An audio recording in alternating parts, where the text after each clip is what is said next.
예수님의 탄생 이야기, 이 이야기를 하기 위해서는 첫 시간이니까 어쩔 수 없이 복음서에 대한 아주 기본적인 이야기들, 인문적인 이야기를 조금 하고 지나가야 될 것 같습니다. 복음서는 예수님의 일대기입니다. 여기서 중요한 포인트가 있습니다. 복음서는 예수님의 일대기이지 예수님의 일기가 아닙니다. 이게 무슨 말이냐면 복음서는 예수님에 관한 이야기지만 예수님이 직접 쓰신 것이 아닙니다. 그럼 누가 썼느냐? 예수님께서 돌아가시고 부활하시고 승천하셨죠. 그리고 난 다음에 제자들이 있었습니다. 그런데 제자들은 나름 잘 지냈습니다. 문제는 이 제자들이 나이가 들면서 한 명씩 죽게 된 것이죠.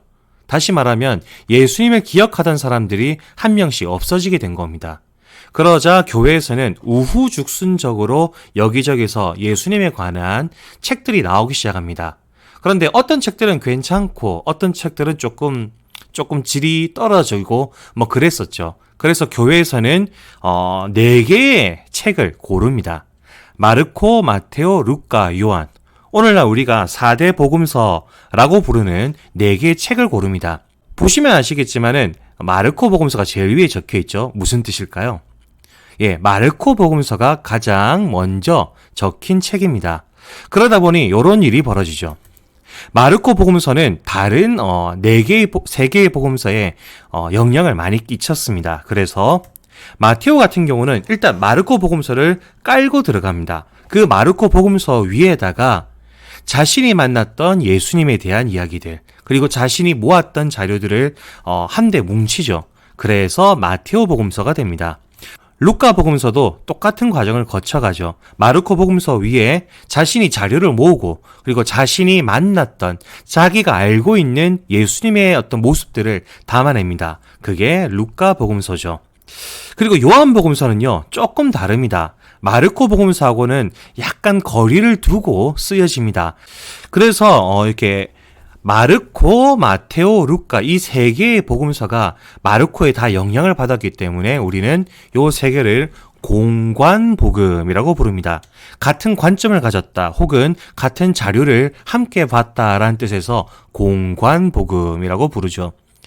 그리고 내용에 대해서 좀 얘기를 해보면 마르코 복음서는 예수님의 정체에 대해서 이야기합니다.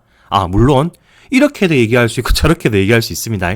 정말로 다양하게 얘기할 수 있는데 일단은 간단하게 설명을 드려보면 예수님의 정체에 대해서 마르코 복음서는 관심이 많습니다. 예수님의 행적들을 쭉 보여주면서 이렇게 얘기하는 거죠.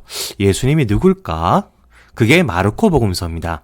마테오 복음서는요, 아까도 말씀드렸듯이 마르코 복음서를 깔고 들어가기 때문에 예수님의 정체에 대한 어떤 주제는 같이 가져갑니다. 거기에 전통이라든지 율법의 완성이라든지 그런 것에 관심이 많죠.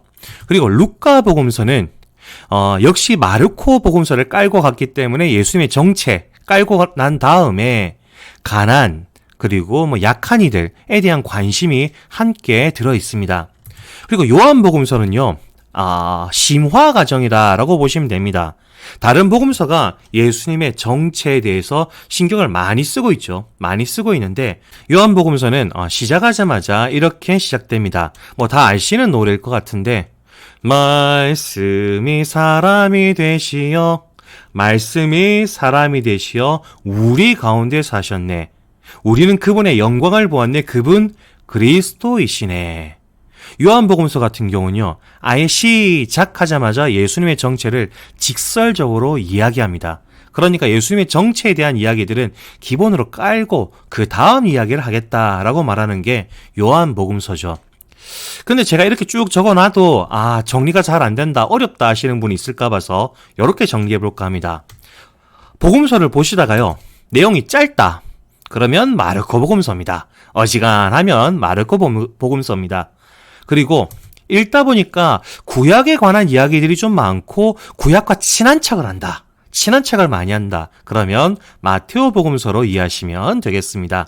그리고 복음서를 읽는데 돈 이야기가 나왔다. 이러면 100% 루카 복음서입니다. 진짜로 거의 100% 돈 이야기가 나오면 루카 복음서입니다.